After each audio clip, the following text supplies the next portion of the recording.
मागील आठवड्यामध्ये प्रियांनो आपण 7 अभिवचनं जे आहेत, आश्वासनं जे आहेत त्यावरती आपण मनन करत आहोत. आणि त्यामध्ये प्रियांनो आपण 4 पाहिलेले आहेत. मागच्या आठवड्यापर्यंत प्रियांनो आपण 5वं पाहिलेलं आहे. मला क्षमा आहे, मला मुक्ती आहे किंवा मला स्वतंत्रता आहे. त्यानंतर मला आशा आहे आणि मग कृपादान प्रियांनो आपल्याला देखील आहेत. ज्यांनी पश्चाताप केलेला आहे, प्रभूला आपला देव म्हणून स्वीकारलं, त्यांना कृपादान आहे. आणि मागील आठवड्यामध्ये आपण पाहिलं प्रियांनो, मला एक उद्देश आहे. आणि तो आपण त्यापैकी प्रियांनो 2 मुद्दे पाहिले होते की मला उद्देश आहे. ह्या जगामध्ये मी असाच आलेलो नाही, परंतु एका उद्देशाने परमेश्वराने मला पाठवलेला आहे. आणि परमेश्वराचा उद्देश पूर्ण करण्यासाठी मला परमेश्वराने त्याचं सहाय्य देखील दिलेलं आहे. जगामध्ये कोणीच नाही आहे प्रियांनो की अपघाताने तो आलेला आहे आणि तो चुकून आलेला आहे किंवा कुठलाच उद्देश त्याच्या जीवनामध्ये नाही आहे, असं प्रियांनो कधी झालेलं नाही आणि होणार नाही. कारण प्रत्येक मनुष्य, मग तो कसाही असो प्रियांनो, काहीतरी उद्देश देवबापाने त्याच्या जीवनासाठी ठेवलेला आहे आणि तो उद्देश पूर्ण केल्याशिवाय त्याला परमेश्वर आपल्याकडे घेऊन जात नाही. आणि त्यामध्ये प्रियांनो आपण पाहिलं मागच्या वेळेला यिर्मयाचं पुस्तक याचा 29 अध्याय आणि 11 वचनामध्ये, यिर्मया 29 आणि 11 वचनामध्ये म्हटलेलं आहे तिथे की तुम्हाविषयी, परमेश्वर म्हणतो, तुम्हाविषयी माझ्या मनात जे संकल्प आहेत ते मी जाणतो. ते संकल्प हिताचे आहेत, अनिष्टाचे नाहीत. ते तुम्हास तुमच्या भावी सुस्थितीची आशा देणारे आहेत. परमेश्वराचे संकल्प प्रियांनो, आणि विशेष करून तो म्हणत आहे की तुम्हाविषयी माझ्या मनात जे संकल्प आहेत, त्याची योजना फार सुंदर असते प्रियांनो, आणि असायलाच पाहिजे. कारण जसं मागील आठवड्यामध्ये प्रियांनो आपण पाहिलं की त्याने ज्यावेळेला सृष्टीची देखील निर्मिती केली, त्यावेळेला प्रत्येक वेळेला त्याने ती गोष्ट घडवल्यानंतर तिथं म्हटलेलं आहे की ती चांगली आहे. आणि मग चांगली आहे म्हणत असताना प्रियांनो, तो निराश म्हणून बोललेला नाही. तो प्रियांनो कुठल्या तरी दबावाखाली बोललेला नाही. परंतु ज्यावेळेला आपण म्हणतो चांगलं आहे, ती गोष्ट ज्यावेळेला चांगली आहे म्हणतो, त्यावेळेला प्रियांनो ती प्रसन्नता अंतःकरणामध्ये असते. आणि म्हणून शब्द देखील प्रियांनो तसे निघत असतात. आणि सृष्टीची निर्मिती ज्यावेळेला प्रियांनो होते, त्यावेळेला देखील त्याने चांगलं आहे असं म्हटलेलं आहे. आणि मनुष्याला घडवताना देखील प्रियांनो त्याने आपल्या प्रतिरूपाचा घडवलेल्यामुळे तो नुसताच चांगला नाही, तो सर्वोत्तम आहे. आणि म्हणून भूतलावरती जो जो मनुष्य प्रियांनो आज येत आहे, त्या प्रत्येकाविषयी परमेश्वर म्हणत आहे की तुम्हाविषयी माझ्या मनात जे संकल्प आहेत ते मी जाणतो, तो ओळखतो प्रियांनो. कदाचित माणसाचे विचार आणि त्याचे शब्द वेगळे असू शकतात. विचार माणूस एक करतो आणि बोलताना कदाचित दुसरं काहीतरी बोलून जातो, आणि करताना मात्र कृती अजून तिसरीच काहीतरी करतो. मनुष्याचे विचार, त्याचे शब्द आणि कृती नेहमीच जुळतात असं नाही. परमेश्वर माणसासारखा नाही आहे प्रियांनो, पण परमेश्वर जे काही त्याने संकल्प केलेले आहेत, विचार केलेले आहेत, त्याप्रमाणे तो बोलतो सुद्धा. आणि त्याप्रमाणे प्रियांनो त्याची कृती देखील असते. आणि ती कृती प्रियांनो आपण मागील दिवसांमध्ये पाहिलेलं आहे की ती चांगली म्हणून त्याने ज्यावेळेला म्हणतो किंवा ती गोष्ट चांगली आहे, तर त्यामध्ये प्रियांनो त्याच्या योजनेमध्ये आपल्याला त्याने ठेवलेलं आहे. याचे आपण आभार मानले पाहिजे. आणि ती योजना काय आहे ते समजून घेतलं पाहिजे प्रियांनो. जसा एखादा नाटककार प्रियांनो नाटक लिहित असतो किंवा त्याची कथा लिहित असतो, आणि प्रत्येक त्या कथेमध्ये वेगवेगळी पात्र काम करत असतात. मग काही पात्र जे आहेत त्यांना काही वेळेला आपण म्हणतो की मुख्य पात्र आहे. त्या मुख्य पात्राबरोबर दुसरी पण काही पात्र प्रियांनो परमेश्वराने ठेवलेली आहेत. त्या लेखकाने जसं लिहिलेलं असतं त्याप्रमाणे ते मुख्य पात्र काम करत असते. पण काही पात्रांना प्रियांनो अगदी थोडंसं काम असतं, अगदी थोडंसं काम असतं. तेवढं काम त्याचं झालं की प्रियांनो तो परत एकदा पात्र त्या स्टेजवरती किंवा त्या संपूर्ण कार्यक्रमामध्ये तो दिसत नाही. मग तो कोणी असू द्या, कदाचित त्या नाटकामधला तो दूधवाला असू द्या, तो पोस्टमन असू द्या, तो लॉन्ड्रीवाला असू द्या, त्याचं काम एकच तेवढंच असतं प्रियानो. काहींचं पात्र प्रियानो जास्त असतं, काम खूप असतं, काहींना अगदी थोडंच असतं. तसं या भूतलावरती प्रियानो तुम्हाला आणि मला त्या योजनेमध्ये परमेश्वराने प्रत्येकाला ठेवलेलं आहे आणि त्या योजनेप्रमाणे प्रियानो प्रत्येकाला कार्य वाटून दिलेलं आहे. त्याच्यामध्ये असं कधी म्हणता येणार नाही की तुझं जे पात्र होतं बाबा ते फार कमी होतं किंवा कमी लेखाचं होतं, माझं पात्र किती श्रेष्ठ आहे. परमेश्वराने प्रत्येकाच्या जीवनामध्ये प्रियानो विशेष उद्देशाने त्याने घडवलेला आहे. तो उद्देश त्याच्याद्वारे प्रियानो परमेश्वर करून घेतो, त्याचं कार्य संपून जातं प्रियानो. आणि म्हणून त्याचे विचार आणि त्याची प्रियानो शब्द आणि त्याची कृती याच्यामध्ये प्रियानो सुसंगतपणा असतो, माणसासारखं नाही आहे प्रियानो. आणि म्हणून तो म्हणत आहे त्या ठिकाणी की तुम्हाविषयी माझ्या मनात जे संकल्प आहेत ते मी जाणतो, मी ओळखतो स्वतः. काही वेळेला काही माणसांना स्वतःचे विचारसुद्धा कळत नाही, आपले काय विचार आहेत, कारण त्यांना त्याप्रमाणे ते मांडता येत नाही. पण देव म्हणत आहे मी ते जाणतो, ते संकल्प हिताचे आहेत, अनिष्टाचे नाहीत. त्यामध्ये कोणाचं हित आहे? तुमचं हित आहे. तो म्हणतो जे माझ्यावरती विश्वास ठेवणार आहेत त्यांचं हित आहे. स्वतःचं हित नाही बघत येतो, स्वतःची प्रियानो योजना आहे. त्या योजनेमध्ये तुमच्यासाठी सुद्धा तो म्हणतोय सगळं काही चांगलं केलेलं आहे. मी मागच्या वेळेला म्हटलं प्रियानो, परमेश्वर कधीही कोणाचं वाईट करत नाही.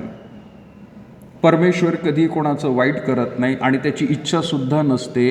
आणि मागच्या वेळेला प्रियानो आपण म्हटलं होतं की परमेश्वर, काही लोक सांगतात की काही लोकांना नरकासाठी राखून ठेवलेले. परमेश्वराने कोणालाच नरकासाठी घडवलेलं नाही प्रियानो. ज्या ज्या स्त्री पुरुषांना घडवलेलं आहे, मग तृतीयपंथी सुद्धा असू द्या, त्यामध्ये त्यांना सुद्धा परमेश्वराने विशेष उद्देशाने बनवलेलं आहे, पण त्यांना नरकात ढकलण्यासाठी नाही बनवलेलं. परमेश्वराने विशेष उद्देशाने बनवलेलं आहे. पण जे जे लोक परमेश्वराच्या इच्छेविरुद्ध वागतात त्यांना मात्र नरकाचं द्वार परमेश्वराने खुलं ठेवलेलं आहे. त्याच्या इच्छेच्या विरुद्ध वागतात, पापामध्ये जीवन जगतात, पश्चाताप करत नाही, त्यांच्यासाठी मात्र नरक ठेवलेला आहे. आणि म्हणून असं कधीही म्हणता येणार नाही की काही माणसं जी आहेत ती नरकासाठी ठेवलेली आहेत आणि चांगली माणसं दुसरी आहेत की ती स्वर्गामध्ये जाण्यासाठी ठेवलेली. असं नाही प्रियानो. प्रत्येक मनुष्याने पश्चाताप करावा, प्रत्येक गुडघा देवासमोर टेकला जावा, हे देवाचं वचन आपल्याला सांगत आहे. परंतु जर ते देवाच्या इच्छेविरुद्ध वागत असतील तर अनिष्ट त्यांच्या जीवनामध्ये होतच राहणार आहे प्रियानो. म्हणून परमेश्वर म्हणत आहे की माझ्या मनात जे संकल्प आहेत ते मी जाणतो, ते संकल्प हिताचे आहेत, अनिष्टाचे नाही. ते तुम्हास तुमच्या भावी सुस्थितीची आशा देणारे आहेत. तुम्हाला आशा निर्माण होईल. आज कदाचित ती परिस्थिती आपल्याला वाटेल हे चांगली नाही आहे, बरोबर नाही आहे. काही प्रियानो अशा गोष्टी असतात की परमेश्वराच्या इच्छेप्रमाणे आपण चालतच आहोत, पण कधी कधी असं म्हटलं जातं की नाही, हे असं नको होतं व्हायला. आज आपल्याला वाटतं की असं नको होतं व्हायला, पण कालांतराने किंवा मोठ्या योजनेमध्ये जर आपण बघितलं तर प्रियानो परमेश्वराने ती गोष्ट हितासाठी केलेली असते. एक उदाहरण म्हणून प्रियानो मी तुम्हाला सांगत आहे. माणसाचे विचार कसे असतात बघा. येऊन जाऊन जोपर्यंत तो जिवंत आहे तोपर्यंत त्याच्या मनामध्ये या जगातलं सुख मिळवण्यासाठी त्याची धडपड असते. आणि ते सुख त्याला कधीच मला पूर्ण मिळालेलं आहे असं वाटत नाही. त्याच्या वयाच्या कितीही वर्ष तो जगला तरी सारखं त्याला वाटत असतं की नाही, मला आणखीन मिळावं, ते सुख मला आणखीन मिळावं, ते जगातल्या गोष्टी मिळाव्यात. त्याचं जीवन देखील त्याला सारखं वाटत असतं की माझं जीवन अजून वाढवावं, अजून लांब लांब मला वर्ष मिळावेत, मोठी मोठी अजून गोष्टी देवबापाने माझ्यासाठी द्याव्यात. माणसाच्या कल्पना, त्याच्या योजना स्वतःच्या अगदी उथळ रीतीने आपण म्हणू उथळ असतात. मग त्याच्यामध्ये मृत्यू हा म्हणजे दी एंड, संपलं, याच्या पुढं काही नाही आहे.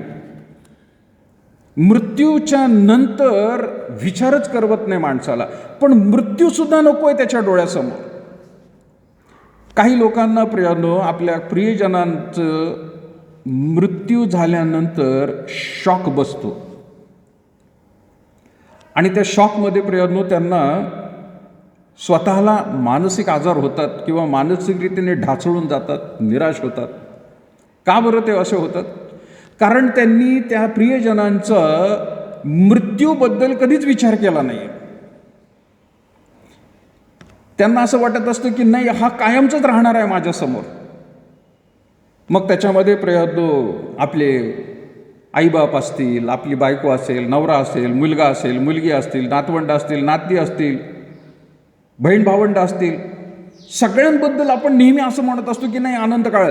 पण कधी प्रियांनो कोणावरती कोणता प्रसंग येईल किंवा परमेश्वराने कोणासाठी किती जीवन ठेवलेलं आहे त्याचं संपलं जीवन, आणि ते जर संपलं की त्या माणसाला धक्का बसतो, एकदम शॉक बसतो. कारण त्याने विचार कधीच केलेला नाहीये. त्याचे विचार उथळ, शालो म्हटलेलं इंग्लिशमध्ये, अगदी कमी. थोडक्यात मृत्यूच्या पुढं नको, मृत्यूसुद्धा माझ्या डोक्यामध्ये नको. पण परमेश्वर प्रियांनो नेहमी त्याच्या विश्वासणाऱ्यांना प्रियांनो तयार राहायला सांगतो.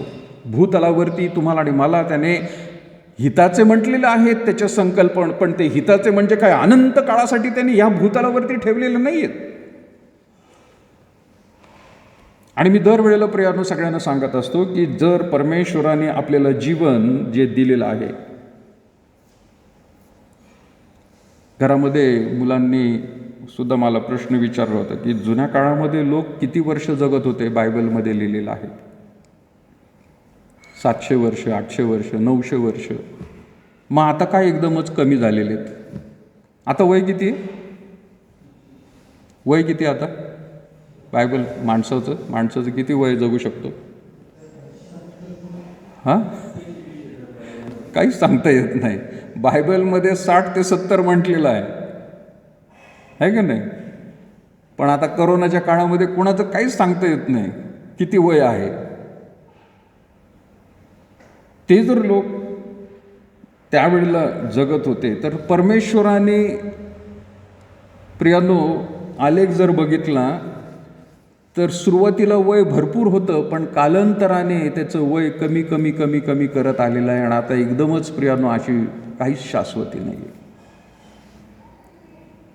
पण प्रियांनो लक्षात घ्या, अनंत काळाचा जो आश्वासन देवाने दिलेलं आहे की सार्वकालिक जीवन, जन्म झाल्यापासून प्रियांनो पुढे आपण म्हणत आहोत की आपण 100 वर्ष जगावं म्हणून. काहीच लोक आहेत की ते 100 वर्ष जगत आहेत, पण त्या जे काही भूतलावरचं जीवन आहे त्याच्या तुलनेमध्ये अनंत काळचं जीवन खूप आहे. लिमिट नाही आहे, त्याला एंड नाही आहे. मग ह्या जीवनासाठी काय एवढी धडपड करतो आपण? मग पुढच्या जीवनासाठी का धडपड करत नाही? पुढचं जीवन त्याच लोकांना मिळणार आहे की जे या कमी जरी त्यांना जीवन मिळालं तरी त्यामध्ये परमेश्वराने त्यांना असं काही मार्गदर्शन केलंय की ते जर व्यवस्थित वागले, मग ते 60 वर्ष, 70 वर्ष, 40 वर्ष, 20 वर्ष, 10 वर्ष काय असेल, परमेश्वराला ओळखून त्याप्रमाणे जर चालत असतील तरच त्यांना पुढचं अनंत काळचं जीवन मिळणार आहे. कोणाला सगळ्यांनाच अनंत काळचं जीवन मिळणार नाहीये. आज संधी दिलेली आहे देवबापाने की आज तुम्ही स्वतःचं जीवन सावरावं, पापापासून पश्चाताप करावा, जगिकतेपासून दूर ठेवावं, स्वतःला सैतानाच्या सगळ्या गोष्टींपासून दूर राहावं, पवित्रतेचा मार्ग जगावा. मग ते किती वर्ष असू द्या, किती वर्ष असू द्या प्रियांनो, ते मोठं जीवन असू द्या की अल्प जीवन असू द्या, ते जर व्यवस्थित जगत आहोत तरच अनंत काळचं जीवन मिळणार आहे. त्या दृष्टिकोनातून आपण कधी विचार केलाय का आपल्या घरातल्या प्रियजनांचा? कधी ना कधी सगळ्यांना जायचंच आहे प्रियांनो. काही लोक म्हणतील मग हे कसलं हिताचं? अरे, ज्या माणसांना मृत्यू वाईट वाटतो ना, दुःखदायक वाटतो, खेदाचा वाटतो, मग तो स्वतःचा असू दे किंवा प्रियजनांचा, त्यांना संपूर्ण देवाची योजनाच काढली नाहीये प्रियांनो. देवाची योजना त्यांना संपूर्ण रीतीने कळालीच नाहीये आणि म्हणून त्यांना मृत्यू धासका वाटतं प्रियांनो, किंवा त्यांना अडखळण वाटतं आणि त्यांना असं वाटतं की नाही नाही नाही नाही असं नको होतं व्हायला. अरे पण जरा पिक्चर मोठं करून बघा ना लांबपर्यंत, त्याच्यामध्ये काय दिलेलं आहे? त्या संदर्भामध्ये हे वचन वाचलं तर प्रियानो महत्त्वाचं आहे. आणि म्हणून तो म्हणत आहे की परमेश्वर म्हणतो, तुम्हाविषयी माझ्या मनात जे संकल्प आहेत ते मी जाणतो. ते संकल्प हिताचे आहेत, अनिष्टाचे नाही. ते तुम्हास तुमच्या भावी सुस्थितीची आशा देणारे आहेत. आज जर तुम्हाला ते समजून घेता आलं तर फार चांगलं आहे, कारण भविष्यामध्ये सुस्थिती, चांगली स्थिती राहणार आहे. आज जर तुम्ही म्हणत असाल की नाही आज मला सुस्थिती दे, तर भविष्य प्रियानो अंधारामध्ये आहे. आणि म्हणून तुमचं आणि माझं जीवनाचा उद्देश काय आहे हा समजून घ्या प्रियानो. कोणत्या उद्देशाने परमेश्वराने पाठवलंय आणि तो उद्देश मला पूर्ण करायचा आहे. दुसरं आपण पाहिलं प्रियानो, नीतिसूत्र 16 आणि 9 वचन प्रियानो आपण वाचलो होतं. नीतिसूत्र याचा 16 आणि 9 वचन आपण 1 आणि 2 वचनामध्येच प्रियानो पाहत होतो. नीतिसूत्रे 16वा अध्याय, मनात योजना करणे मनुष्याच्या हातचे आहेत, पण जिभेने उत्तर देणे परमेश्वराकडचे आहेत. मनुष्याचे सर्व मार्ग त्याच्या दृष्टीने शुद्ध असतात, पण परमेश्वर आत्मेत उलून पाहतो.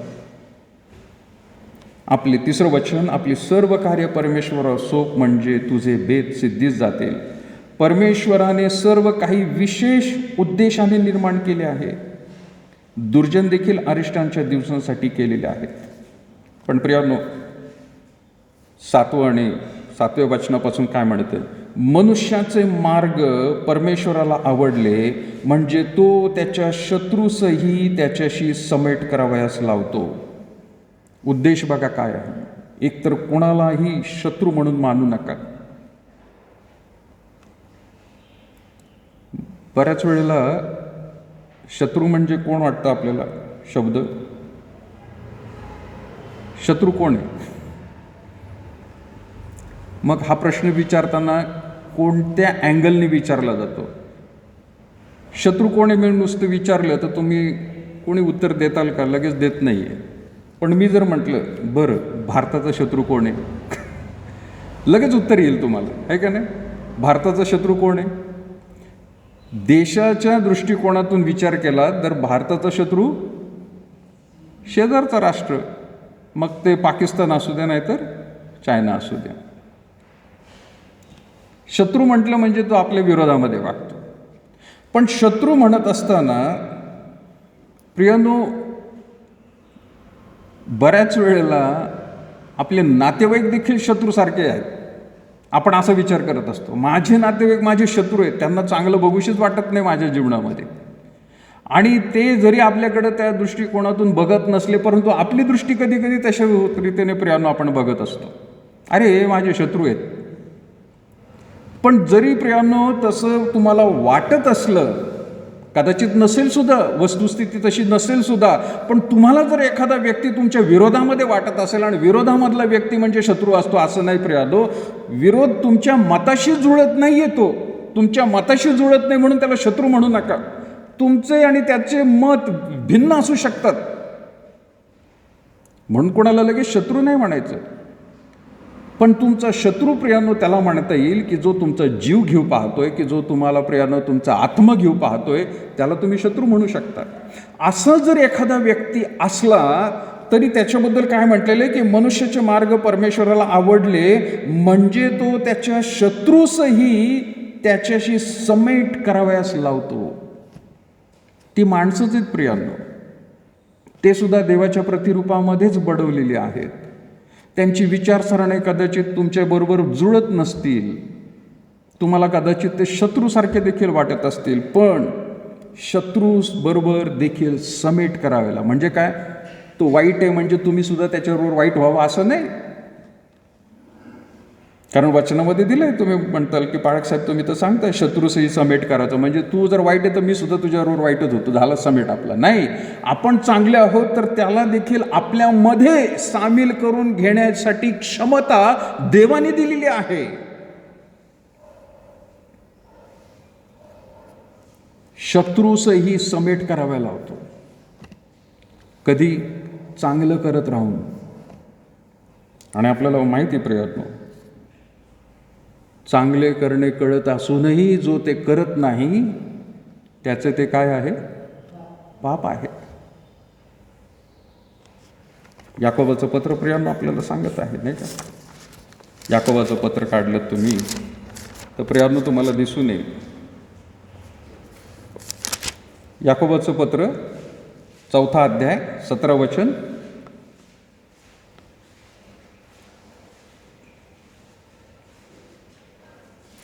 पासून मी वाचतो प्रियांनो. याकोबाचे पत्र 4 अध्याय 14 त्या तुम्हाला उद्याचे समजत नाही, तुमचे आयुष्य ते काय? तुम्ही वाफ आहात, ती थोडा वेळ दिसते आणि मग दिसेनाशी होते.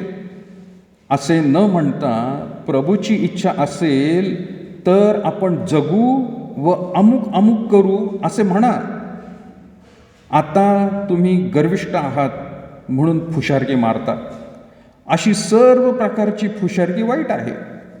चांगले करणे कळत असूनही जो ते करत नाही त्याचे ते पाप आहे. चांगलं करत राहा. परमेश्वर कधीही सांगणार नाही काहीतरी वाईट कर आणि तुझं भलं करून घे, काहीतरी दुष्टपणा कर जर तुझं भलं होत असेल तर, कुठंतरी भ्रष्टाचार कर तुला जर सुटून घ्यायचं असेल तर. असं कधीच देव सांगत नाही प्रियांनो. देवाचं वचन अगदी स्पष्ट म्हणत आहे, चांगले करणे कळतंय ना चांगलं करणं. मग चांगलं काय आहे आणि वाईट काय हे समज प्रियांनो एदेन बागेपासूनच देवाने दिलेली आहे. मग ते जर कळत आहे तर ते जर नाही करत तर त्याचं ते पाप आहे, त्याचं ते पाप आहे. कुठल्याही संदर्भामध्ये घ्या प्रियांनो. जीवनाचा उद्देश या भागामध्ये आपण प्रियांनो वेगवेगळ्या गोष्टी समजून घेतलेल्या आहेत. उद्याचं आपल्याला समजत नाही. 14 वचनात म्हटलेले, तुमचे आयुष्य ते काय? तुम्ही वाफ आहात, ते थोडा वेळ दिसते आणि मग ती दिसेनाशी होते. पाण्यावरची वाफ, चहाच्या कपावरची वाफ. पाण्यावरची वाफ कदाचित समजू शकतो आपण. जोपर्यंत गॅस किंवा स्टोव चालू आहे, पाणी उकळत ठेवले तर ती वाफ दिसत राहते. बंद केल्यानंतर सुद्धा बराच वेळ दिसत राहते. का? कारण त्याचा बर्नर गरम असतो, वाफ उकळत राहते. पण चहाच्या कपामधलं वाफ आत्ता असते आणि आत्ता लगेच गार होतो तो चहा. वाफच निघून जाते आणि चहा कधी गार झाला हेच कळत नाही. मग विचार करा वाफ किती वेळ राहते. माणसाचं जीवन असं आहे. मग उद्देश समजून घेण्यामध्येच वाया झालं का ते? उद्देश समजून कधी घेणार जीवनाचा प्रियांनो? कारण तो म्हणत आहे आपल्याला उद्याचं काही समजत नाही. तुमचं आयुष्य ते काय? तुम्ही वाफ आहात, ती थोडा वेळ दिसते आणि मग दिसेनाशी होते. असे न म्हणता प्रभूची इच्छा असेल तर आपण जगू आणि अमुक अमुक करू असे म्हणा. प्रभूची इच्छा असेल तर. मला सुद्धा प्रियांनो ही सवय नव्हती, पण काही दिवसांपासून प्रियांनो हे शब्द वापरायला सुरुवात केलेली आहे. प्रभूची इच्छा असेल, संध्याकाळी संडे स्कूलला भेटू. प्रभूची इच्छा असेल, बुधवारी बायबल स्टडीला भेटू. प्रभूची इच्छा असेल तर आपण करू. कारण सांगता येत नाही प्रभूची इच्छा काय असेल माझ्या जीवनासाठी, तुमच्या जीवनासाठी. म्हणजेच काय? तयारी अंतःकरणातून ठेवली पाहिजे प्रियांनो. पॅकिंग, पार्सल, लगेज तयार राहायला पाहिजे. मी कायमचा आपण इथं राहणार आहेत असं नाही प्रियांनो. कधीतरी जायचंच आहे. मग आज प्रभू जर आला खाली तर आशेच्या आशे घेतलं जाऊ. फार सुंदर गोष्ट होईल प्रियांनो ती. फार सुंदर गोष्ट, फार म्हणजे अतिउत्तम गोष्ट होईल ती. प्रभू आत्ता जर आला तर मृत्यू टाळेल, या शरीराचा मृत्यू टळेल, रूपांतर होऊन जाईल, आपलं दुसरं शरीर मिळेल आणि प्रभूबरोबर आपण घेतलं जाऊ. पण आपण जायच्या आधी आपल्या आधी जे मेलेले आहेत ते घेतले जातील. जर प्रभू आत्ता आला तर पहिले ते उठवले जातील आणि त्यांच्या मागे आपण जाऊ. फार सुंदर, फार अतिउत्तम. पण जर तसं नाही झालं आणि प्रभूचं येणं लांबलं तर आपल्याला मृत्यूला सामोरं जावं लागणार आहे. जावंच लागणार आहे प्रियांनो. ती तयारी सदैव मनामध्ये असायला पाहिजे. तर प्रियांनो आपण उद्देश जीवनाचा शोधायला सुरुवात करू बरं का. माणसाची त्याच गोष्टीसाठी तयारी नसते. म्हणून जोपर्यंत जीवन आहे जगा, जसं पाहिजे तसं जगा, असं प्रियांनो विचार माणसाला येत असतं. आणि म्हणून तो म्हणत आहे तिथे ती दिशेनाशी होते. पण 15 वचनात म्हटले, असं न म्हणता प्रभूची इच्छा असेल तर आपण जगू. आता ही ही ही ही तत्व इस्लाम फॉलो करणाऱ्या लोकांमध्ये फार आहे बरं का. मुसलमान, प्रभूची इच्छा असेल तर त्यांच्याकडे शब्द कोणता आहे माहिती आहे का? ते म्हणतात इंशाअल्लाह. अगर अल्लाह की दुआ होगी, अगर अल्लाह हमारे साथ होगा तो इंशाअल्लाह ते म्हणतात. नेहमी बरेचसे जे कट्टर मुसलमान आहेत ना, त्यांच्या मुखामध्ये शब्द दिसतात बघा. इंशाअल्लाह म्हणजे काय? अल्लाची इच्छा असेल तर, इंशाअल्लाह देखेंगे. येता जाता बोलत राहतात प्रियानो ते. विचार करा, आपण त्यांना सुद्धा म्हणतो की ते मृत देवाची प्रियानो उपासना करतात, काही लोक म्हणतील. पण विचार करा, आपण जर जिवंत देवाची उपासना करणारे लोक आहोत तर आपला विश्वास कुठे आहे? ते आपल्यासारखेच बंधू आहेत प्रियानो, आपलेच भाऊ आहेत ते. जुना करार त्यांना पण माहीत आहे बऱ्याचसा, पण थोडंसं चुकीचा माहीत आहे. पण तरी देखील त्यांचा देवावरचा विश्वास आणि या भूतलावरचं अल्पसं आपलं जीवन कसं आहे हे जाणून आहेत ते. मला तो शब्द म्हणून त्यांचा आवडतो, इंशाअल्लाह म्हणतात ते. मग आपण का असं प्रियानो धाडसाने एकदम म्हणत असतो की हो आपण असंच करू बरं का? अरे माणसाचं जीवन कसं माहीत नाही, पण ही इच्छा काय आहे? माझा संपूर्ण उद्देश प्रियानो तोच आहे की परमेश्वराने जे जीवन दिलेलं आहे त्यामध्ये आपला उद्देश समजला का? उद्देश म्हणत असताना प्रियानो मी तुमचं कामकाज नाही म्हणत आहे, तुमच्या उदरनिर्वाहाबद्दल मी बोलत नाही आहे. पण या भूतलावरती कशासाठी देवाने पाठवलंय, त्याचं कोणतं कार्य करायचं आहे हे समजलं का? आणि समजलं असेल तर तुम्ही करत आहात का? उद्देश तो महत्त्वाचा आहे. आणि म्हणून तिथं प्रियानो 4थं वचन आपण वाचत आहोत, नीतिसूत्रे 16वा अध्याय 4थं वचन, की परमेश्वराने सर्व काही, गोल करून ठेवा सर्व काही शब्दाला, परमेश्वराने सर्व काही विशेष उद्देशाने निर्माण केले आहे, दुर्जन देखील आरष्ट्याच्या दिवसासाठी आहे. आता माझं लक्ष प्रियानो 8व्या वचनापासून 9 वचनाकडे घेतो. मनुष्याचे मन मार्ग योजिते, पण परमेश्वर त्याच्या पावलास मार्ग दाखवतो. मनुष्याचे मन मार्ग योजना करतो. योजना करणं चांगली गोष्ट आहे प्रियानो, आणि ती योजना करून परमेश्वराच्या हातात सोपवून देणं फार महत्त्वाचं आहे. योजना करून प्रियानो स्वतः त्याच्यामध्ये मग खटपट करत राहणं हे चुकीचं आहे प्रियानो. योजना करायची आणि देवाला म्हणायचं, देवा ह्या योजनेसाठी जर तुझी इच्छा असेल तर माझे मार्ग मोकळे कर. आणि योजनेच्या संदर्भामध्ये प्रियानो आपल्या समोर नोहाचं उदाहरण प्रियानो फार चांगलं आहे. परमेश्वराने त्याला दृष्टांत दिला किंवा परमेश्वराने त्याला सांगितलं की होय 40 दिवस 40 रात्र मी इथं पाऊस पाडणार आहे, आणि त्या योजनेप्रमाणे प्रियानो त्याने तारू बांधायला सुरुवात केलेली आहे. आणि तो तारू कुठं बांधत होता प्रियानो? ज्या ठिकाणी समुद्रही नव्हता, जंगलामध्ये त्याने तारू बांधायला सुरुवात केली. का जंगलामध्ये? कारण त्या तारूसाठी प्रियानो त्याला लाकडं पाहिजे होती, आणि ती सगळी लाकडं त्याला जंगलातच मिळणार होती. लोक येऊन हसत होते, अरे काय मूर्खपणा आहे, इथं कुठं पाणी नाही, काय नाही, समुद्र नाही, आणि तू म्हणत की मोठा पाऊस पडणार आहे आणि मग हे एवढं मोठं तुझं तारू उचललं जाणार आहे. केवढं मोठं तारू होतं ते? फुटबॉलच्या 2 ग्राउंड एवढं. फुटबॉल खेळतात ना, त्याचं 1 ग्राउंड नाही, त्याचे 2 ग्राउंड एवढं मोठं तारू होतं ते. योजना त्याची चांगली होती, कारण देवाने ती दाखवली होती प्रियानो, आणि म्हणून ती प्रियानो सिद्धीच झाली. तशा प्रकारे प्रियानो देवाच्या योजनेमध्ये स्वतःला त्याने घडवून घेतलं.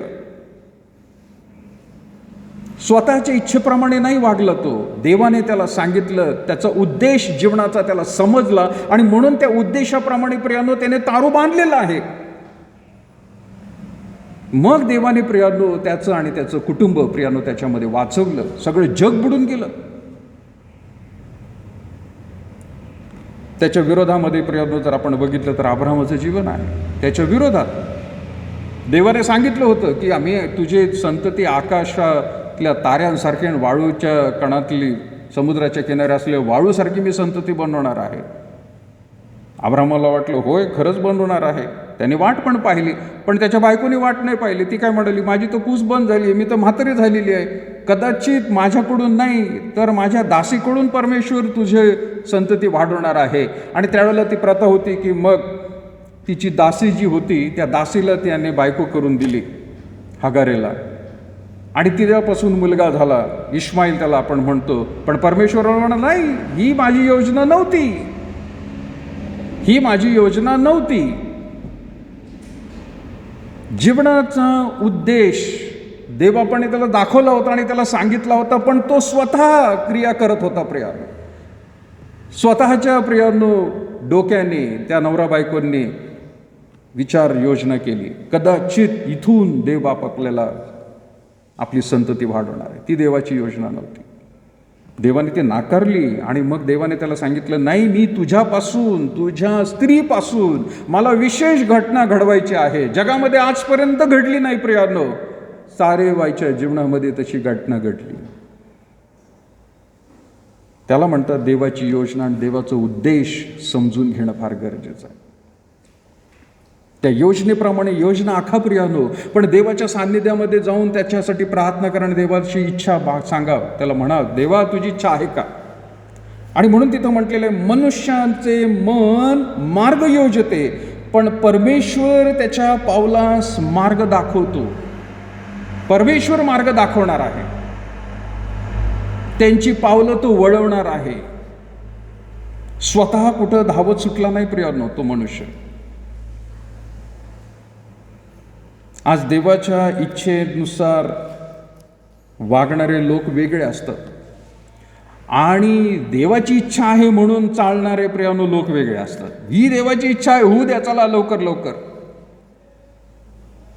देवाच्या इच्छेप्रमाणे लोक वाट बघत असतात. संयम असतो प्रियानो, धैर्य असतं त्यांना.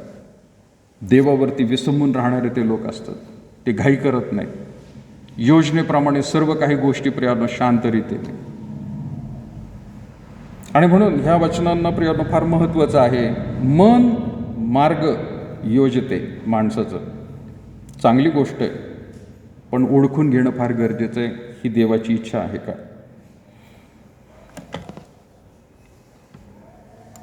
बऱ्याच वेळेला प्रियानो आणखीन एक हे वचन आपण नेहमी वाचतो. तिसरा यातला मुद्दा आपण बघत आहोत. योहानाचं शुभवर्तमान 15वा अध्याय, आणि एकच वचन मी घेतलेलं आहे. योहान 15वा अध्याय आणि 16 वचन, की तुम्ही मला निवडले नाही, तर मी तुम्हाला निवडले व तुम्हाला नेमलेले आहे. मगाशी आपण 12 वचनापासून वाचलं प्रियानो शास्त्रभाग. जशी मी तुम्हावर प्रीती केली तशी तुम्ही एकमेकांवर प्रीती करावी, अशी माझी आज्ञा आहे. इच्छा नाही म्हटलेलं त्यांनी. तुमच्याकडे लिहिलं आहे का? अशी माझी इच्छा आहे. योहान 15:12 जशी मी तुम्हावर प्रीती केली तशी तुम्ही एकमेकांवर प्रीती करावी, अशी माझी आज्ञा आहे. आपल्या मित्रांकरता आपला प्राण द्यावा, यापेक्षा कोणाची प्रीती मोठी नाही. मी तुम्हाला जे काही सांगतो ते तुम्ही कराल तर तुम्ही माझे मित्र आहात. मी आत्तापासून तुम्हाला दास म्हणत नाही, कारण धनी काय करतो ते दासाला ठाऊक नसते. परंतु मी तुम्हाला मित्र म्हटले आहे, कारण जे काही मी आपल्या पित्यापासून ऐकून घेतले ते सर्व मी तुम्हाला कळवलेलं आहे. देवाचा उद्देश, प्रभू श्री ख्रिस्ताचा उद्देश काय? पहिली गोष्ट तो म्हणत आहे, तुम्ही एकमेकांवर प्रीती करत राहा, शत्रुत्व करू नका. मी मगाशी म्हटलं प्रियानो, कोणीच आपला शत्रू असू शकत नाही, पण ज्यांना तुम्ही शत्रू म्हणता ते तुमचे जवळचेच कदाचित नातेवाईक असू शकतात. तुम्हाला कदाचित बाहेरचे लोक मित्रासारखे वाटत असतील, जे नातेसंबंधातले नाहीत ते लोक तुम्हाला मित्रासारखे खूप सौख्य चांगलं वाटत असतं, पण कदाचित घरातलेच लोक, नातेवाईकच त्यांना तुम्ही शत्रू म्हणत आहात. त्यांचा द्वेष जास्त होतो, बाहेरच्या लोकांचा द्वेष नाही होत. घरातल्या लोकांचा द्वेष जास्त करत असतो. पण परमेश्वर प्रभू श्री ख्रिस्ताने आज्ञा दिली, मी जशी तुम्हावर प्रीती केली तशी तुम्ही एकमेकांवर प्रीती करावी, अशी माझी आज्ञा आहे. माणसाचा उद्देश त्याने सांगितलेला आहे.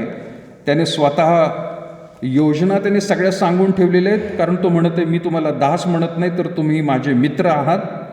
पण यामध्ये तुम्ही चालत असताना असं समजू नका की तुम्ही आता काही करताल आणि कसे वागलात तर मी त्याला मान्यता देईन, मी सँक्शन करेल. ते तुम्ही कसे वागा आणि कशी तुम्ही योजना करा मी सँक्शन करेल असं नाही म्हटलेलं. म्हणून तिथं प्रियांनो तो 16 वचनामध्ये म्हणत आहे मी तुम्हाला निवडले आहे. काय म्हटलंय त्याच्या आधी? तुम्ही नाही मला निवडलेलं आहे की बाबा तुमची योजना सँक्शन करण्यासाठी तुझी आम्ही निवड करतो रे बाबा, पटपट करून द्या आम्हाला हे कामं सगळी. येशू ख्रिस्त मुद्दामून म्हणत आहे तुम्ही मला निवडले नाही तर मी तुम्हाला निवडलेले आहे आणि नेमलेले आहे. माझ्या योजनेप्रमाणे तुम्हाला तिथं नेमून ठेवलेलं आहे. जे काही जीवन, जे काही कुटुंब, जे काही प्रियांनो तुम्ही आज करत आहात ते देवाने नेमून ठेवलेलं आहे आणि त्या नेमलेल्या गोष्टींप्रमाणे तुम्हाला आणि मला वागायचंय. प्रिया माणसांना घर बांधायचं असतं आणि म्हणून ते काय करतात, योजना करतात. त्यांची जागा बघून प्लॉट किती मोठा आहे, किती खोल्या काढायच्या आहेत, कुठल्या दिशेला किचन पाहिजे, कुठल्या दिशेला खिडक्या पाहिजे, सगळं काही करतात. ते प्लॅन सगळं प्रियांनो ठेवतात आणि मग त्या कॉन्ट्रॅक्टरला, इंजिनियरला सांगतात एवढं तू बनवून दे बाबा. मग तो नकाशा पण तयार करतो तसा. मग त्याच्यामध्ये काही वेळेला बदलसुद्धा होतात. पण नंतरच्या काळामध्ये ज्या वेळेला खरंच घर बांधायचं असतं त्यावेळेला मग माणूस विचार करतो की बाबा कोणता इंजिनियर किंवा कोणता कॉन्ट्रॅक्टर आपल्याला कमी पैशामध्ये चांगलं करून देईल आणि मग त्याच्या शोधामध्ये ते लागत असतात. आणि जो कोणी मग त्या योजनेप्रमाणे किंवा तो प्लॅनप्रमाणे खर्च कमी सांगेल त्याच्याकडे ते जातात आणि ते म्हणतात ठीक आहे बाबा आम्ही कॉन्ट्रॅक्ट तुला देतो, तू बांधून दे आम्हाला. म्हणजे त्यांच्या इच्छेप्रमाणे त्यांनी जी काही योजना केलेली आहे किंवा त्यांनी जे काही स्वप्न पाहिलेलं आहे की अशा रीतीचं एवढं मोठं घर राहील आणि इतकं सुंदर ते दिसलं पाहिजे, त्याच्यासाठी ते प्रियांनो वेगवेगळे कॉन्ट्रॅक्ट शोधत राहतात आणि त्याच्याकडून ते करून घेत असतात. मनुष्याला परमेश्वराने अशासाठी प्रियांनो निवडलेलं नाहीये. तो म्हणत आहे की तुम्ही काहीतरी योजना केली आहे, अरे तुमचं जीवन 60 ते 70 वर्ष आहे, तुम्ही काय योजना करणार आहात? सगळी योजना मी करून ठेवलेली आहे आणि तुम्हाला नेमलेलं आहे. मी निवडलेलं आहे. मी तुम्हाला निवडले, तुम्ही मला नाही निवडलेलं. म्हणजे आपल्या योजना करत असताना प्रियांनो, प्रार्थना विनंती देवाला सांगत असताना देवाला हे म्हणू नका देवा हे बघ हे माझं असंच आहे, हे करून दे बरं का मला तू. तो काही कॉन्ट्रॅक्टर नाहीये. ती योजना, तो उद्देश समजून घ्या. देवा तुझी इच्छा माझ्या जीवनासाठी काय, मी कुठं येतो आणि मला सांग तुझ्यासाठी काय करायचं. तो उद्देश प्रिया. आणि म्हणून कधी कधी हे वचन प्रियांनो आपण सहजरीतीने कदाचित वाचून जाऊ की तुम्ही मला निवडले नाही तर मी तुम्हाला तो निवडले म्हणतो आणि नेमलेले आहे. आता पुढं त्याच्या उद्देशामध्ये काय म्हटलेलं आहे प्रियांनो, नेमलंय कशासाठी? यात हेतू हा की तुम्ही जाऊन काय द्यावे, फळ द्यावे. बस फळ दिलं का? फळ तर प्रियांनो मिळतील दुसरीकडून सुद्धा, पण विशेष काय म्हटलेले, तुम्ही जाऊन फळ द्यावे आणि तुमचे फळ टिकावे. ते टिकून राहिलं पाहिजे फळ सुद्धा. म्हणजे आपल्याला एका झाडाप्रमाणे परमेश्वर आपल्याकडे एका झाडाप्रमाणे बघत आहे प्रियांनो.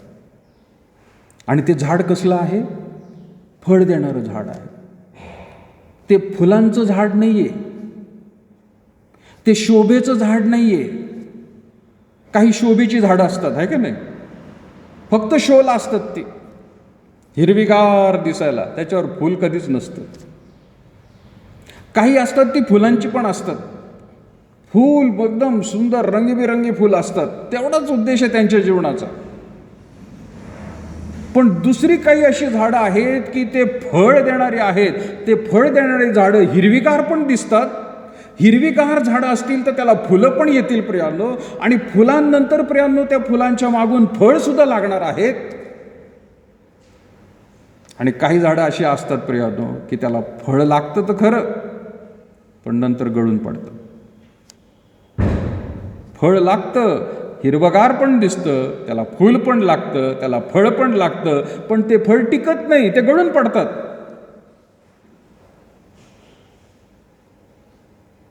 तुमचं आणि माझं जीवन प्रियांनो कोणत्या ह्या झाडासारखं आहे?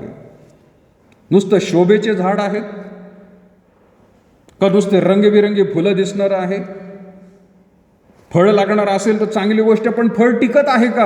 आणि आध्यात्मिक रीतीने तो फळ म्हणत आहे प्रियांनो, तुम्ही जाऊन फळ द्यावे आणि तुमचे फळ टिकावे, आणि जे काही तुम्ही माझ्या नावाने पित्याजवळ मागाल, ओके, फार सुंदर, चला मागायला सुरुवात करा.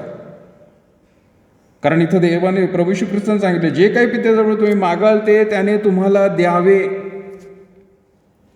मुळात असं जर प्रकारचं झाड असेल की जे फळ देणार आहे, तर प्रियांनो ते स्वतःच्या इच्छेसाठी काही मागणार नाहीत.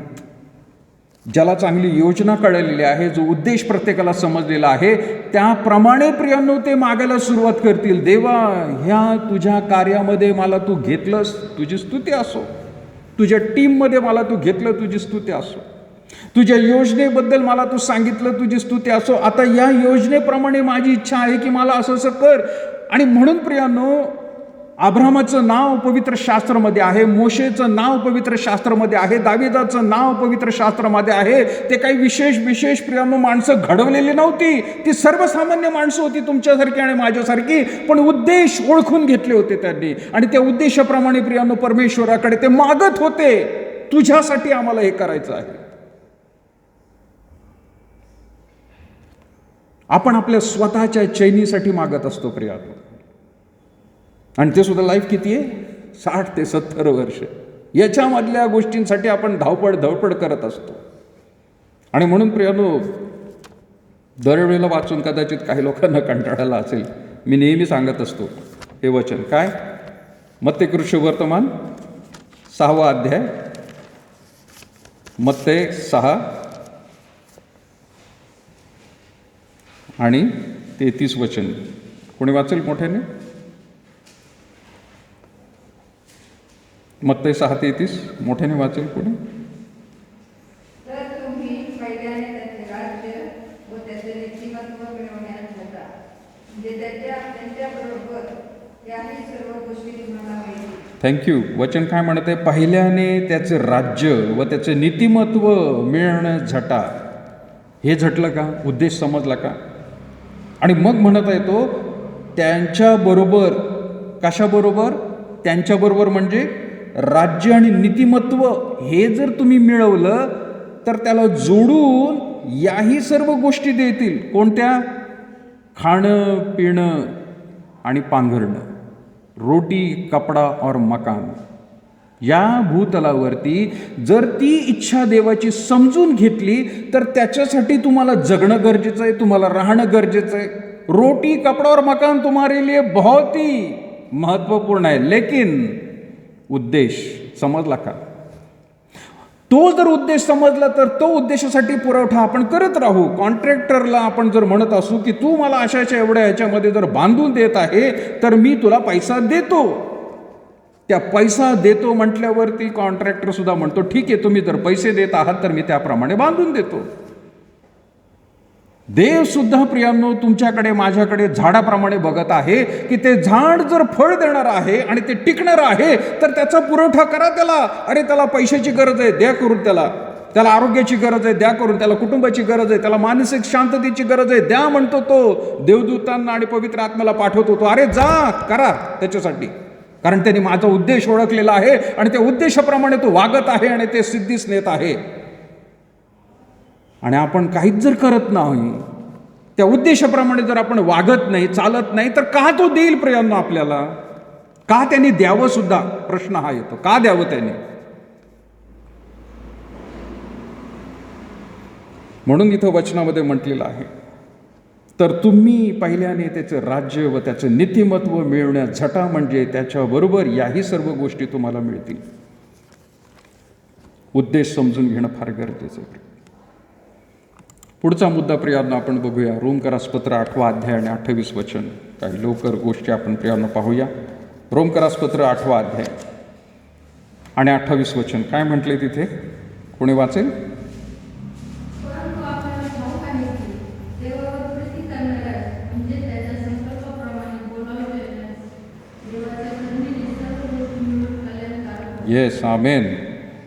देवावर प्रीती करणाऱ्यास म्हणजेच त्याच्या संकल्पाप्रमाणे म्हणजे त्याच्या योजनेप्रमाणे बोलावलेल्यास देवाच्या करुणेने सर्व गोष्टी मिळून कल्याणकारक होतील. सर्व गोष्टी.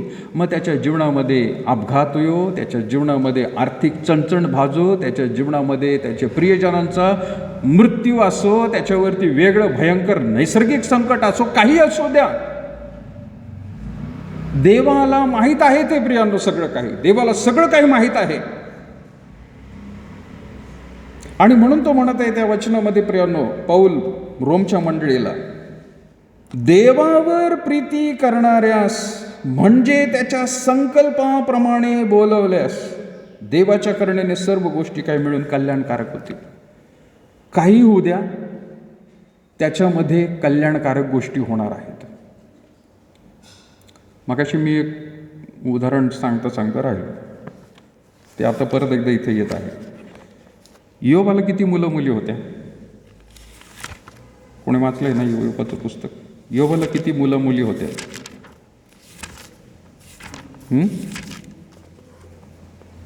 आणि काय झालं त्या मुला मुलींचं? पहिला अध्याय 2रं वचन काय म्हटलंय बघा. पहिला अध्याय आणि 2रं वचन. किती मुलं मुली होते?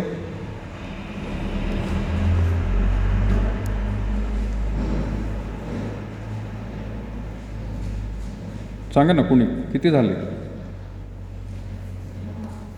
हां, त्याला 7 पुत्र आणि किती कन्या होत्या? 3 कन्या. काय झालं त्यांचं? तिथं लिहिलेले त्याला 7 पुत्र व 3 कन्या झाल्या. आणि मग त्याला काय झालं त्याचं? त्या सगळ्यांचं काय झालं? एक एक करून सगळे काय झाले? मरून गेले. सैतानाला चाचणी करडेच लावली आहे का नाही? वेगवेगळ्या रीतीने 14 वचनापासून आपण पाहतो. एकाने 13 वचनामध्ये, एके दिवशी असे झाले की योबाचे पुत्र व कन्या आपल्या ज्येष्ठ बंधूच्या घरी भोजन करीत द्राक्षरस पीत असता एका जासुदाने योबाकडे येऊन त्यांना सांगितले, बैल नांगरत होते व त्याच्याजवळ गाढवी चरत होत्या. तेव्हा शबाईचे लोक आले व त्यांना त्यास घेऊन गेले. त्यांनी तरवारीने धारेने गड्यांना वधिले. हे तुला सांगावेस मी एकटा राहिलेला आहे. नंतर तो म्हणत आहे 16 वचनात, तो ते सांगत आहे तो दुसऱ्या एकाने येऊन सांगितले, दैवी अग्नीच्या आकाशातून वर्ष झाला त्याने मेंढरे व गडी यांना जाळून भस्म केले व तुला सांगावेस मी एकटाच निभावलेला आहे. 17 वचनामध्ये तो हे सांगत आहे. इतक्याच आणखीन एकाने येऊन सांगा, खासद्यांनी 3 टोळ्या करून उंटावर घाला घातला व ते घेऊन गेले. त्यांनी तरवारीच्या धारेने गड्यास वधिले. हे तुला सांगावेस मी एकटाच निघून आलेला. 18 वचन, तो हे सांगत आहे. इतक्यात आणखीन एकाने येऊन सांगितले, तुझे पुत्र व कन्याही आपल्या ज्येष्ठ बंधूच्या घरी भोजन करीत व द्राक्षरस पीत होते. तो रानाकडून आलेल्या प्रचंड वाऱ्याच्या सोसाट्याने त्याचे घराचे 4ही कोपरे हादरले. त्यामुळे ते घर त्या तरुण मंडळीवर कोसळले आणि ती सगळी मरून गेली. हे तुला सांगावेस मीच एकटा निभावले. काय झालं त्याचं? वाईट झालं का नाही त्याचं? काही लोक म्हणतील, काय त्याचं कुटुंब उद्ध्वस्त करून टाकलं देवाने. पण त्याची ती परीक्षा होती प्रियांनो. त्याच्या जीवनाचा उद्देश त्याला माहीत होता काय आहे. आणि म्हणून प्रियांनो, एवढं सगळं घडल्यानंतर 20 वचनामध्ये काय म्हटले, तेव्हा योबाने उठून आपला झगा फाडला, आपले डोके मोडले, भुईवरती पालथे पडून देवाला दंडवत घातले. देवाला काय केले त्याने? दंडवत घातलेले आहे. देवाला उलटं बोलला नाही, तो उरफटरीतीने बोलला नाही, परंतु त्याने दंडवत घातला. आणि तो म्हणाला, मी मातेच्या उदरातून नग्न आलो नाही, तसाच इथून नग्न आलो. तेथे परत जावायचं आहे. परमेश्वराने दिले आणि परमेश्वराने धरणे परमेश्वराचे नाव. उद्देश पण 22 वचन महत्त्वाचं आहे. या सर्व प्रसंगात इयोबाच्या हातून पाप झाले नाही व अनुचित कृत्य करण्याचा आरोप त्याने देवावर केला नाही. देवावर त्याने आरोप नाही केला. काय केलंस तू हे? मी नेहमी सांगत असतो प्रियानो, याच्यामध्ये काही वेळेला काही प्रसंग बघितल्यानंतर लोक म्हणत असतात किती वाईट, शत्रूवर सुद्धा असे प्रसंग येऊ नये असं म्हणून जातात लोक. काय देवाने त्याच्या जीवनात केलं बाबा, म्हणजे देवापेक्षा आपण खूप चांगले, आपल्या योजना खूप चांगल्या. पण प्रियानो, तुम्ही जर इयोबाच्या शेवटच्या पुस्तकामध्ये जर बघितलं तर तिथं काय म्हटलेलं आहे, शेवटचा अध्याय काढून बघा, 42 अध्याय आणि 13 वचनामध्ये काय म्हटले तिथे. इयोबाचं पुस्तक 42 अध्याय आणि 13 वचनामध्ये काय म्हटलंय तिथं म्हटलेलं आहे, त्याला आणखीन 7 पुत्र व कन्या झाल्या. म्हणजे आधीचे होतेच ते होते, ते मरून गेले, आता हे दुसरे आले. अरे पण ते गेले त्यांचं काय? तेच परत नाही आले. माणसाला एकदाच जन्म आहे, माणसाला एकदाच जन्म आहे. ते 7 गेले, 7 आणि 3 गेले, ते 10. आता परत एकदा इथं म्हटलेलं आहे त्याला आणखीन 7 पुत्र व कन्या झाल्या. हे नवीन आले, नंतर देवाने परत एकदा ते दिले. पण या सगळ्यामध्ये इयोबाने देवावर आरोप केला नाही. त्याचे नाते, घरातली त्याची रक्ताची मुलं मुली गेले प्रियांनो, पण देवावर त्याने कसलाच आरोप केला नाही. त्याची तयारी प्रियांनो दिसून येते या ठिकाणी. आणि म्हणून प्रियांनो आपण वाचत आहोत की देवावर प्रीती करणारे, रोमकरसपत्र प्रियांनो 8 अध्याय आणि 28 वचन, परंतु आपल्याला ठाऊक आहे की देवावर प्रीती करणाऱ्यास म्हणजे त्याच्या संकल्पाप्रमाणे बोलवल्यास देवाच्या करणीने सर्व गोष्टी मिळून कल्याणकारक होतात. त्याच्या योजनेप्रमाणे कल्याणकारक होतील, आपल्या योजनेप्रमाणे नाही. शेवटचं वचन एफेस 2:10 काढू आणि मग थांबूया प्रियांनो आपण. एफेसकरसपत्र 2 अध्याय 10 वचन, आपण सत्कृत्य करावी म्हणून ख्रिस्त येशूच्या ठाई निर्माण केलेले असे आपण त्याच्या हस्तकृती आहोत. ती सत्कृत्य आचरित आपण आपला आयुष्यक्रम चालवावा म्हणून देवाने ती योजून ठेवली. ती सत्कृत्य आचरित आपण आपला आयुष्यक्रम चालवावा म्हणून देवाने ती योजून ठेवलेली आहे. पूर्वी असू द्या, आता असू द्या, काय फरक आहे? काय फरक पडणार आहे? तुम्हाला काय वाटतं माझ्या बायबलमध्ये लिहिलेलं नाही? माझ्या बायबलमध्ये पण आहे, पण फरक पडतो ना.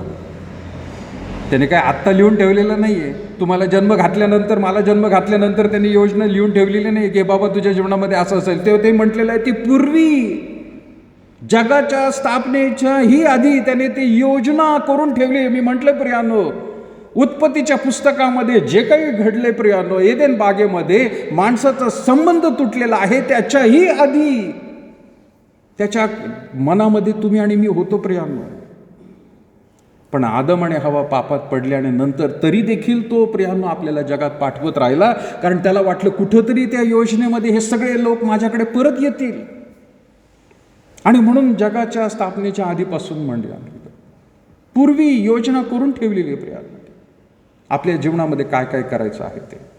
आणि ज्या काही प्रियानो प्रसंग घडतात ते कदाचित प्रियानो इतरांमुळे किंवा आपल्या दोषांमुळे, पापांमुळे सुद्धा असतात. किंवा त्याच्या योजनेमध्ये त्याने ठेवलेलं असेल की नाही, याला एवढं दुःख भोगावं लागणार आहे, एवढ्याला सुख त्याला मिळणार आहे. महत्त्वाचं वचन आहे प्रियानो, जी सत्कृत्य आचरित आहोत आपण आपला आयुष्यक्रम चालवावा म्हणून देवाने ती पूर्वी योजना करून ठेवलेली आहे. ती योजना आधीच त्याने करून ठेवलेली आहे. आज आपलं जीवन प्रियानो पडताळून पाहूया आपण, उद्देश काय आहे माझ्या जीवनाचा. मत्तई 5 अध्याय 16 वचन, त्याप्रमाणे तुमचा प्रकाश लोकांसमोर असा पडू द्या की त्यांनी तुमची सत्कर्मे पाहून तुमच्या स्वर्गातील पित्याचे गौरव करावे. तुमची कृती तुमच्या उद्देशावर अवलंबून आहे. तुम्हाला जर तुमचा उद्देश समजला तर तुमची कृती त्याप्रमाणे तुम्ही करणार आहात. आणि म्हणून तिथं म्हटलेलं आहे की त्याचप्रमाणे तुमचा प्रकाश लोकांसमोर असा पडू द्या की तुमची सत्कर्मे पाहून, चांगली कर्मे पाहून, आणि चांगली कर्मे, सत्कर्मे कधी होतील? ज्यावेळेला उद्देश कळाला तर. उद्देशच कळाला नाही तर चांगली कामं होणारच नाहीत. तुम्ही काही कामं करत बसताल. त्यांनी सत्कर्मे पाहून स्वर्गातील पित्याचे गौरव करावे, देवाचं गौरव करावं. अरे हा कोण माणूस आहे? अरे ह्याचा देव कोण आहे? अरे ह्याचा देव किती चांगला आहे, आणि ह्याच्या देवाने इतकं चांगलं केलं ह्या माणसाच्या जीवनात, असं करून ते देवाचं गौरव करतील, आपलं नाही. त्यावेळेला म्हणू प्रियांनो, आपल्या जीवनाचा उद्देश साध्य झालेला आहे. जीवनाचा उद्देश साध्य झालेला आहे. 7 आश्वासनांपैकी प्रियांनो आपण मी आश्वासन पाहिलेलं आहे. 5वं आश्वासन होतं प्रियांनो. म्हणून ही वचनं लक्षात असू द्या. यिर्मयाप्रमाणे प्रियांनो, संकल्प हिताचे आहेत तो म्हणतो, पावलास मार्ग तो दाखवतो, फळ द्यावं आणि ते टिकावं म्हणत आहे. देवावर प्रीती करणारे आपण असावे आणि सत्कृत्य आचरणारे, चांगली कृत्य आचरणारे आपण असावे. पुढच्या वेळेला प्रियांनो आपण पाहणार आहोत. 5 पाहिली आपण प्रियांनो. मला क्षमा आहे, मला मुक्ती आहे, मला आशा आहे, कृपादान आहे, आणि मला उद्देश आहे.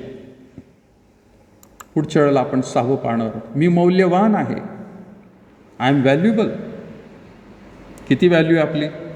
काय किंमत आहे? किंमत आहे देवाच्या दृष्टीने. खूप मौल्यवान आहोत आपण प्रिय. परमेश्वर प्रियानो पुढच्या वेळेला त्याची इच्छा असेल तर आपण प्रियानो पुन्हा एकदा या वचनामध्ये पाहूया. प्रार्थना करूया आपण. थोर अनुग्रहकारी प्रभू, आम्ही पुन्हा एकदा तुझे आभार मानतो. या तुझ्या सुंदरशा वचनांसाठी आम्ही तुझं गौरव करतो प्रभू. मनुष्याचं शहाणपण नाही, परंतु तुझ्या आत्म्याचं मार्गदर्शन प्रभू आम्हा प्रत्येकाला लाभू दे. आणि आत्तापर्यंत ज्याप्रमाणे प्रभू तुझं वचन समजण्यास आम्हाला तू सहाय्य केलेलं आहे, तुझे आभार मानतो. उपस्थित असलेले समस्त तुझ्या प्रियजनांना प्रभू, जे भक्ती मंदिरामध्ये आहेत, जे ऑनलाईन बसलेले आहेत, अशा सर्वांवरती बापा तुझी कृपादया असू दे. सर्व निराश गोष्टीपासून त्यांचा बचाव कर प्रभू. जीवनाचा उद्देश ज्याला समजलेला आहे तो जगिकतेमध्ये कधीच गुरफटणार नाही आणि निराश कधीही प्रभू राहणार नाही, परंतु तुझ्या इच्छेप्रमाणे सर्व दुःख, सर्व अडचणींवरती मात करून तो उद्देश पूर्ण करण्यास प्रत्येक स्त्री पुरुषाला, तरुण तरुणीला प्रभू, इवन लहान मुला मुलींना देखील प्रभू उद्देश समजण्यास मदत कर. आणि त्याप्रमाणे प्रभू तुझं कार्य आणि तुझ्या राज्याची वाढ प्रभू तू करून घे. पुन्हा एकदा आमचा प्रभू या वेळेमध्ये तू आमच्याबरोबर राहिलास म्हणून तुझे आभार मानतो. ख्रिस्ताने देखील ज्या उद्देशाने आपलं रक्त सांडलेलं आहे ते सफल होण्यास आपला प्राण दिलेला आहे, त्याप्रमाणे प्रभू आमचं देखील उद्देश आम्हाला समजून घेण्यास प्रभू तू सहाय्य कर. पुन्हा एकदा आम्ही तुझ्या महान प्रीतीबद्दल आणि तुझ्या कृतीबद्दल तुझे आभार मानत लहानशी प्रार्थना येशूच्या पवित्र गोड नावात मागत आहे म्हणून तो एक बाबा. आपण प्रियांनो सर्वजण उभे राहूया. प्रभूने शिकवलेली प्रार्थना. हे आमच्या स्वर्गातील बापा, तुझे नाव पवित्र मानले जाऊ. तुझे राज्य जसे स्वर्गात तसे पृथ्वीवर. तुझ्या इच्छेप्रमाणे आमची रोजची भाकर आज आम्हास दे, आणि जसे आमच्या ऋणे असरून सोडले तसे तू आमचे ऋणे आम्हास सोड. आणि आम्हास परीक्षेत नकोस, तर आम्हास वाईटापासून सोड. कारण की राज्य, सामर्थ्य आणि गौरव ही सर्व काळ तुझीच आहे. आपल्या परमेश्वराचे प्रेम, प्रभू येशू ख्रिस्ताची शांती आणि पवित्र आत्म्याची सहभागिता आता आणि इथून पुढे सदैव तुम्हा सर्व लहान थोर प्रियजनांबरोबर असो. खाली बसूया प्रेरणा. काल आज सर्व काळ येशू सारखा, सर्व बदलती तरी येशू सारखा. धन्य त्याचे नाम, धन्य त्याचे नाम.